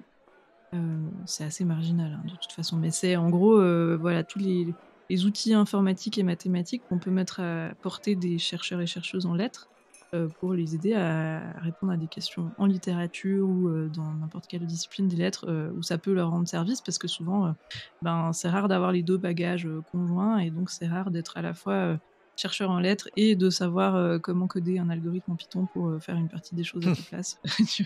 Et donc nous, on est un peu le pont entre ces deux disciplines qui essayent d'amener soit d'amener des outils justement à des problématiques en lettres, soit de se nourrir de la méthodologie des lettres pour aborder différemment des problèmes en sciences. Enfin, c'est pas du tout un truc vertical où on se dit on vient faire les colonies en lettres et puis leur montrer comment faire la bonne recherche, hein, pas du tout. Ça c'est un dialogue complètement d'égal à égal, mais en l'occurrence, moi, j'ai plus un bagage mathématique et informatique. Et donc, je suis plutôt dans la posture où je viens analyser des textes avec des outils informatiques et puis essayer de mettre ça à disposition des autres personnes qui pourraient avoir envie de le faire et qui n'auraient pas les capacités de codage et de compréhension des algorithmes pour le faire eux-mêmes. Et donc moi, en particulier dans ma thèse, j'utilise un outil qui s'appelle les réseaux de personnages. Et c'est une manière de cartographier les interactions dans un récit. Ça peut être n'importe quel type de récit. Moi, je travaille autant sur des livres que sur des films, des séries télé et des jeux. La démarche, c'est toujours la même, c'est-à-dire qu'on va essayer d'identifier tous les personnages qui sont présents dans le récit. Et ça va faire des points dans notre réseau. Et puis, on relie ces points quand les personnages ont des interactions dans l'histoire. Plus ils ont d'interactions, plus la connexion entre eux va être forte. Et puis à la fin, on a une espèce d'énorme réseau, justement, une grande cartographie comme ça de quels sont les personnages qui interagissent le plus, avec qui, est-ce qu'il y a des groupes, est-ce qu'il y a des clics, est-ce qu'il y a des personnages qui sont complètement déconnectés, est-ce qu'il y a des personnages qui sont hyper importants, qui relient tout le monde, et voilà, et ça permet de mettre en évidence pas mal de choses au niveau des dynamiques. C'est quelque chose qui se base beaucoup sur les théories des réseaux sociaux, parce qu'en fait, c'est les mêmes genres de mécanismes qui sont utilisables, du genre se dire est-ce que les amis de mes amis sont mes amis, est-ce que c'est aussi vrai dans ce livre, est-ce que les amis de telle personne sont aussi amis avec lui, ou bien est-ce que les triangles sont pas fermés. C'est tout un tas de théories des graphes, théories des réseaux, voilà. Et puis dans ce contexte-là, je me suis déjà penchée sur Game of Thrones parce que c'est un super exemple, parce qu'on a beaucoup de données et à la fois sur la série et sur les livres. Et souvent, ce qui pêche dans ce genre d'études, c'est les données. Il faut avoir le matériau de base pour réussir à construire des algorithmes dessus. Et puis, il y a un super site où je vous encourage à aller voir si ça vous intéresse, qui s'appelle Network of Thrones. C'est pas moi qui l'ai fait du tout, mais ils ont justement construit les réseaux de personnages de chaque saison de la série dans son ensemble, de chacun des tomes et des 5 tomes parus jusqu'à maintenant dans leur ensemble, et puis ça leur permet d'identifier un certain nombre de choses sur les dynamiques entre les personnages, d'autant que c'est des super exemples parce qu'il y a tellement de personnages autant dans les livres que dans la série que c'est super intéressant de pouvoir en faire un réseau pour voir vraiment les dynamiques entre les groupes aussi de personnages. Là où si tu prends, je sais pas, un bouquin qui aurait que 3 personnes, faire un réseau c'est pas passionnant. Et puis je vais pas faire le descriptif de tous les résultats qu'on peut trouver dans ces réseaux parce qu'il y a beaucoup, mais par exemple pour vous donner une petite idée de choses qu'on peut relever, dans les livres, ils ont fait un top des différents personnages selon différents indices de centralité. La centralité, c'est une mesure qu'on peut faire sur ces réseaux. Je dirais que justement, le truc le plus intéressant à faire avec ces réseaux, c'est pas tant de les afficher ou de les voir, mais c'est de calculer des choses dessus, d'utiliser des mesures mathématiques dessus pour identifier des choses qu'on a du mal à voir à l'œil nu ou du mal à voir juste en lisant les livres qui sont très grands, très touffus et tout, et c'est pas forcément facile d'avoir tout en tête au même moment pour se dire mais finalement quel est le personnage qui est vraiment crucial à ce moment dans le livre. Alors qu'avec ce genre de mesures, on peut faire des scores pour les personnages, on peut faire des scores pour la famille, on peut faire des scores pour le réseau en entier, et puis on peut les interpréter. Et la centralité, c'est une des grandes mesures qu'on fait sur les réseaux en général, et il y a différentes manières de la calculer, et à chaque fois ça dit un peu autre chose. Et dans les livres par exemple, ils ont remarqué que s'ils font la mesure de centralité qui parle du degré, c'est-à-dire de voir juste les personnages qui ont le plus de connexion avec le plus d'autres personnages, c'est Tyrion qui est le personnage le plus connecté, donc connecté à plus d'autres personnages dans l'ensemble des 5 livres. Ensuite on a Jon, ensuite on a Jaime, ensuite on a Cersei, Stannis et puis Arya. Mais par contre, si on regarde sur le nombre d'interactions, donc pas forcément le personnage qui est connecté au plus de gens, mais qui parle le plus avec d'autres personnes, on a de nouveau Tyrion qui est en premier, de nouveau Jon ensuite, et après on a Cersei, Joffrey, Ned et Daenerys. Donc c'est assez étonnant d'avoir Ned par exemple. Ouais, ça je m'y attendais pas. Mais donc ça change pas mal le ranking, et si on regarde juste le premier, il y a un autre score où Tyrion est devant, c'est sur le nombre de connexions à d'autres gens importants. Donc Tyrion se place très bien dans cette cartographie-là par rapport à combien d'autres personnes influentes il connaît. Par contre, sur l'importance narrative, c'est-à-dire sur le nombre de fois où il était présent dans des moments forts ou dans des moments qui ont fait beaucoup avancer l'histoire, là c'est Jon qui passe en première position devant Tyrion. Ton chouchou. J'aurais cru Ned là, dans ce cas-là. Dans le premier tome, j'aurais cru Ned qui Non, mais là, c'est sur l'ensemble des livres, hein, donc Ah, c'est c'est une l'ensemble des livres, moyenne. d'accord. Ouais, ouais, ouais. Comme tu Et parlais donc du premier. Jon est devant, et donc enfin, Tyrion est assez haut aussi dans ces scores-là, mais c'est Jon qui est le premier au niveau du nombre de scènes cruciales dans lesquelles il est important, dans lesquelles il est présent, disons, et des scènes qui ont fait avancer l'histoire. Et puis une cinquième mesure qu'il présente dans ce site, c'est la mesure de centralité intermédiaire, et ça, c'est ma mesure préférée. C'est la mesure, en fait, du nombre de ponts qu'on fait entre des gens. C'est à quel point on est sur l'intersection de chemins entre d'autres personnes. Et c'est un truc, j'aime bien cette mesure parce qu'elle est vraiment difficile à sentir autrement que par un réseau. C'est vraiment des personnages qui sont peut-être marginaux, mais que si tu les enlèves, il y a des groupes entiers qui se parlent plus, par exemple. Donc, je sais pas, dans Molière, ça pourrait être un valet, tu vois, qui vient juste transmettre l'info d'un côté, transmettre l'info de l'autre. Tu y fais à peine attention quand tu lis la pièce de théâtre, mais en fait, si tu enlèves ce valet, ben, tu te rends compte que telle et telle famille se parle plus. Et là, c'est de nouveau Jon, en fait, qui est le meilleur connecteur du graphe, disons, devant Tyrion dans les livres. Et par contre, dans la série, là, ils ont fait sur l'ensemble des 8 saisons, parce qu'elles sont toutes disponibles, et là, c'est Tyrion qui gagne à chaque fois. Sur toutes les mesures, c'est Tyrion qui est devant. Et je trouve ça intéressant parce que c'est un point d'intérêt, disons, de se dire, c'est marrant parce que dans le livre, en fait, Tyrion, il est toujours devant sur les mesures qui sont les plus évidentes, donc celui qui est le plus présent, celui qui est là avec le plus de monde différent, celui qui parle le plus. Mais par contre, c'est Jon qui est devant quand tu penses aux mesures les plus subtiles, genre sur l'importance narrative, sur celui qui connecte des gens. Et puis, en plus, à la fin du tome 5, on voit que Jon, sur ces mesures-là, il fait que augmenter. Donc, il est en train de prendre en puissance. C'est pas très étonnant quand on s'imagine un peu la suite de l'histoire, que Jon soit en train de prendre la puissance, Mhm. et qui tout à fait surpasser Tyrion, en fait, dans la suite des tomes qui sont pas encore sortis, parce que justement, il a émergé un peu sur des sous-couches, et puis là, on voit qu'il est en train de prendre beaucoup d'importance. Et dans la série, je trouve que le fait de voir que sur tous les plans, c'est Tyrion qui est devant, moi, ça me fait un peu penser qu'on peut y voir le fait que la série est écrite un petit peu plus simplement et avec un peu moins d'épaisseur et un peu moins de conscience des enjeux sous-jacents, parce que c'est un peu premier degré, quoi. C'est Tyrion qui parle le plus, donc c'est Tyrion qui est le plus important tout le temps, et puis ça bouge pas, et puis jusqu'à la fin de la saison, c'est Tyrion qui est au max, et en fait, du coup, le rôle de Jon, il a l'air beaucoup moins évident. Alors voilà, c'est juste un petit truc, et puis après, toujours ça, le but, c'est que derrière, ce soit analysé par des personnes plus compétentes que moi et plus ciblées en sciences humaines pour voir si ces centres d'intérêt-là, enfin ces points d'intérêt, finalement, ils ont du sens. Mais en l'occurrence, ouais, je trouvais que le résultat était assez intéressant pour comparer le livre et le film. Enfin, le livre et la série, en l'occurrence. Voilà. Je trouve que c'est hyper intéressant pour la place de Jon. Parce que, en fait, tu dis oui, justement, tous ces calculs permettent de voir des choses qu'on ne voit pas forcément dans la lecture ou dans le visionnage. Et en fait, tu as dit que Jon était le connecteur, en gros, le valet, au sens où et certains n'ont pas les informations quand il n'est pas là. Je me dis, ouais, je m'étais pas rendu compte. J'ai vachement réfléchir, en fait, à ça après l'épisode. Ouais, c'est fou. C'est hyper intéressant. Ouais, moi, je Ouais. trouve que c'est des jolies maths.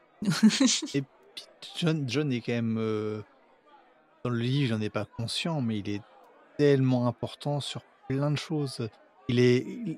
Techniquement, John, même si c'est indirectement, il est quand même presque responsable. Alors je dis presque parce que la cause de la guerre qu'il y a pu avoir entre les deux camps, lorsque Robert Baratheon et la coalition Stark, Arryn et Tully contre les Targaryens, etc.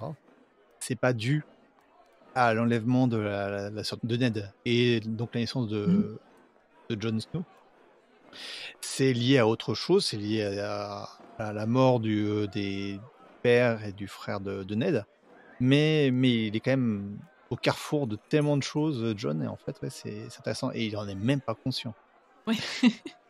Il est même Daenerys qui est à l'autre bout de la carte. Alors, peut-être pas complètement à l'autre bout, mais à loin, loin, loin. Sans le savoir, on entend parler avec les prophéties, en fait. Mhm. Et je pense que c'est ça qui fait qu'au niveau des maths, il ressort comme un connecteur parce qu'il est présent avec quasiment tous les personnages à un moment. Et donc, il est relié à énormément de communautés. Et puis, du coup, en fait, cette mesure, elle calcule le nombre de chemins le plus court qui passent par toi, en gros. Donc, tu prends des paires de personnages, tu regardes comment les relier le plus rapidement possible et tu regardes si ce chemin-là, il passe par ce personnage. Et du coup, il est à l'intersection de plein de chemins le plus courts entre différentes communautés. Et je pense que c'est ça qui fait qu'il arrive tout en haut dans les livres. dans tes études, ça concerne que les personnages? Est-ce qu'il y a des études qui concernent également les lieux?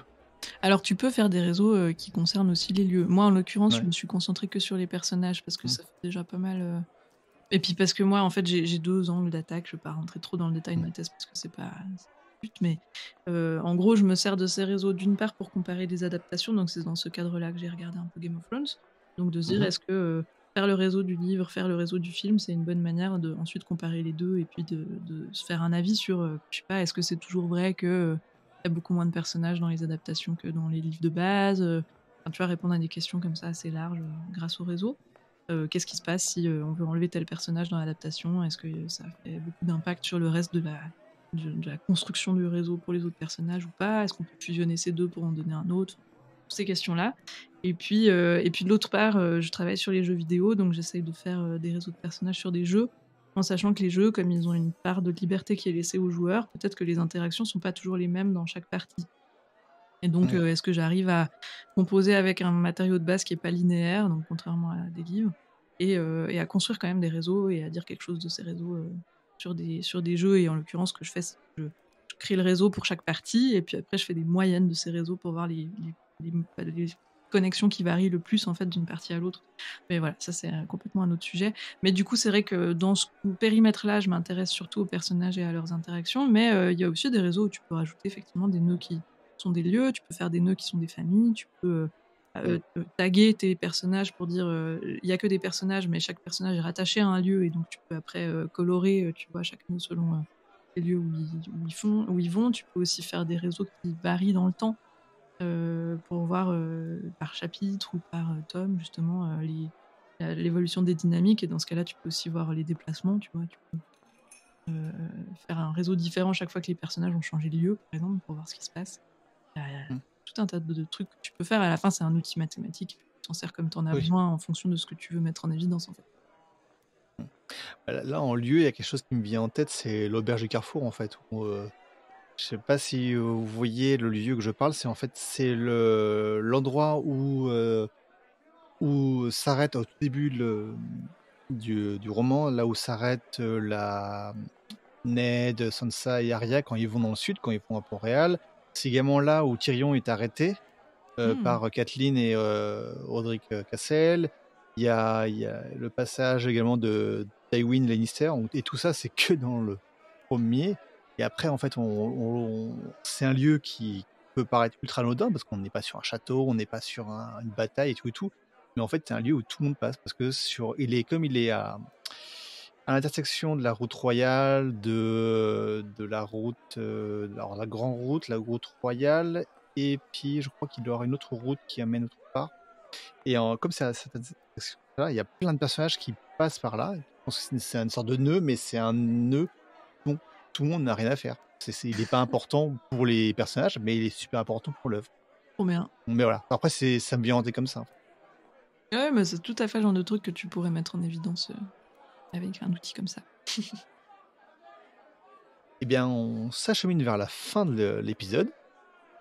On va passer aux recommandations. Est-ce que vous avez, les filles, des recommandations de livres, de films, de séries, d'autres œuvres? Allez, vas-y. J'y vais. Alors, bah, du coup, recommandations, j'en ai déjà donné pas mal. Donc, je pense qu'au niveau des livres, si, bah, après, il y a The Witcher, bien sûr, qui, du coup, a aussi été adapté en série. C'est vrai que ça me fait penser, quand j'ai parlé de La Roue du Temps, ça a aussi été adapté en série. En fait, il y a énormément de choses qui sont adaptées. Donc, non, après, ouais, en fantasy uniquement, du coup, Non, non, non, ce que tu veux. Dans les précédents invités, ils avaient recommandé un peu, ça a été du livre de cuisine, ça avait été, Ouais. ils avaient Ted Lasso qu'ils avaient recommandé. Donc en Ah fait, oui, tu recommandes ce que tu as envie. j'y C'est ce vais. que tu veux. Alors, hors sujet du coup, enfin hors sujet, toujours en imaginaire, moi il y a 2 séries que j'ai beaucoup aimées, que je recommande volontiers. Donc il y en a une qui commence à être un petit peu vieille, c'est Battlestar Galactica. Ah, Donc oui, tu connais? c'est bah, l'invité il y a 2 et 3 épisodes était, Draven, qui était Ah, du et podcast, oui, oui, bien sûr, oui. Galactifrac. C'est vrai. Donc oui, bah voilà, Battlestar Galactica qui... Bon, alors je dis juste très très vite pour ceux Non, qui non, ne sont pas... il n'y a ok. pas de problème. Bah, du coup, on suit en fait des humains à bord d'un vaisseau, enfin de plusieurs vaisseaux. Vraiment, en gros, ils sont plus sur la planète Terre et ils cherchent un autre point d'ancrage, mais surtout, ils fuient des robots à l'apparence humaine qui donc les chassent et qui veulent tous les exterminer. Donc, on est dans ces espèces de...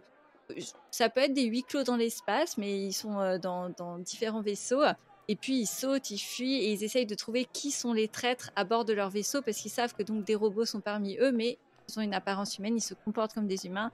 Donc il y a tout un jeu comme ça sur plusieurs saisons. C'est vraiment...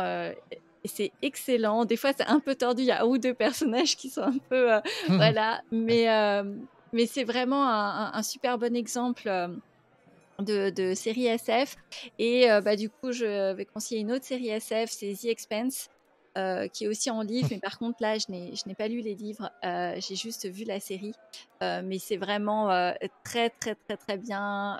Là, on est sur une autre problématique. Là, on est plus sur du space opéra, du coup. Hein. Mais en gros, il y a un espèce de je dirais, virus. Enfin, on va dire que ouais, il y a aussi une entité qui menace l'être humain et ça commence un petit peu comme une enquête de flic où une fille a disparu. Puis ils se disent bon bah c'est une fille quand même d'un magnat qui a beaucoup d'argent et donc ils partent enquêter. Et puis, bah, bien sûr ça part en vrille. Hein. Totalement. Et puis là aussi après on suit un équipage dans un vaisseau qui est lié à voilà bah, on reste aussi sur des problématiques un petit peu de sauver l'humanité et sauver sa peau en même temps. Et ça, c'est très très bien. Ça a été, la série est terminée, comme pour Battlestar Galactica. Donc, si vous engagez là-dedans, vous savez que vous avez la fin de l'histoire, ce qui est toujours agréable, je trouve, dans une série. Totalement. Et les deux sont très très liés au Trône de Fer parce que c'est le premier, donc bah, je vous invite d'ailleurs tout le monde à réécouter l'épisode avec Draven et Karine. On avait eu 2 épisodes d'ailleurs sur Battlestar Galactica et le Trône de Fer. Donc ils sont liés dans le sens où bah, ça reste une intrigue. C'est presque, enfin, au lieu que ce soit de la fantasy de mœurs, c'est la SF de mœurs pour moi. C'est ce qu'on avait dit. Et l'autre, The Expanse, je ne sais pas si vous savez, mais l'auteur du roman original, c'est James S.I. Corey. Et en fait, c'est pas un auteur, c'est 2 auteurs. Daniel Abraham et l'autre, c'est Tifran qui a été assistant de G.R. Martin. Ah non, je savais pas du tout. Ici. Drôle. Ouais. Ah bah, comme quoi. Tifran qui a été l'assistant. Je peux me tromper, mais je crois qu'il ne l'est plus. Ça, voilà, mais il a été assistant de G.R. Martin. Donc c'était marrant. Trop Ouais. bien. Et la série est très bonne. L'une comme l'autre, je les ai vues et ce sont des très bonnes séries. Différentes. Très différentes l'une et l'autre. Ça reste de la SF, mais très très différentes. Et toi, Colline? Bon, bah, c'est toujours une question compliquée parce qu'on a envie de recommander 1000 trucs à la seconde et en même temps, ça changerait toutes les. Enfin, voilà, il y a beaucoup, beaucoup de choses. Je me suis arrêtée surtout sur une série que je suis en train de lire en ce moment et que je trouve fabuleuse et que, bon, j'apprends rien à personne, hein, mais c'est Fondation de Isaac Asimov. Pourquoi je recommande cette série alors que c'est ultra culte Surtout parce que je me suis dit, un peu comme le Trône de Fer, peut-être que c'est un auteur qui peut faire un peu peur à l'avance, qui est un peu intimidant. C'est tellement un monument de la littérature SF que moi, pendant longtemps, j'osais pas trop y aller en me disant je vais peut-être rien comprendre, c'est trop sérieux, trop costaud. Et en fait, j'ai été très très étonnée en découvrant Asimov de voir à quel point c'était accessible et hyper agréable à lire et drôle et vraiment ludique, quoi. Très sympa, très bien fait, évidemment, hein, très, très solide au niveau du propos, mais jamais trop compliqué à suivre. Et bah, j'ai beaucoup aimé le cycle des robots, que j'ai fini il n'y a pas longtemps. Et puis là, j'ai commencé Fondation, et je suis au tome 4 sur les 5 premiers, puis après, j'irai encore les préludes. Et je trouve ça vraiment fabuleux, en fait. Là aussi, mine de rien, c'est très centré sur des personnages, même s'ils changent d'un tome à l'autre parce qu'on avance dans le temps. Donc les enjeux sont très larges, mais à chaque fois, on cible sur une poignée de personnages qui vont avoir des rôles clés à certains moments pour faire avancer la grande histoire très large. Et je trouve ça trop sympa, quoi. Vraiment, c'est un bonheur à lire. Je suis pas du tout pressée d'arriver à la fin. Et donc, je voulais le recommander parce que si par hasard, il y a des gens qui sont intrigués par Asimov, mais qui ont un petit peu peur de se lancer vraiment, là, ne craignez plus rien, c'est très très agréable à lire et c'est tout compliqué, même si ça a maintenant quelques années et que on pourrait se dire que c'est un classique un peu inabordable, c'est vraiment tout le contraire. J'ai pas vu la série, j'ai commencé la saga Fondation. Mm. Et ouais, mais la série est un peu décriée par contre. Ouais, j'ai pas osé trop me lancer, Ouais. puis c'est trop casse-gueule, je pense. Oui. Tellement compliqué d'adapter un truc pareil, et je pense que ouais. Les gens attendent au tournant, quoi, donc risqué. Au niveau actualité, que ce soit pour votre podcast commun ou personnel, est-ce qu'il y a des actualités prochaines? Alors, en sachant que là, l'épisode est diffusé fin mars. Tu veux parler déjà du podcast? Ouais, je peux dire pour le podcast. Du coup, on a là les épisodes du coup fin mars qui seront disponibles. Les 2 derniers épisodes, ce sera l'épisode pour les 2 ans où on va parler du chrony.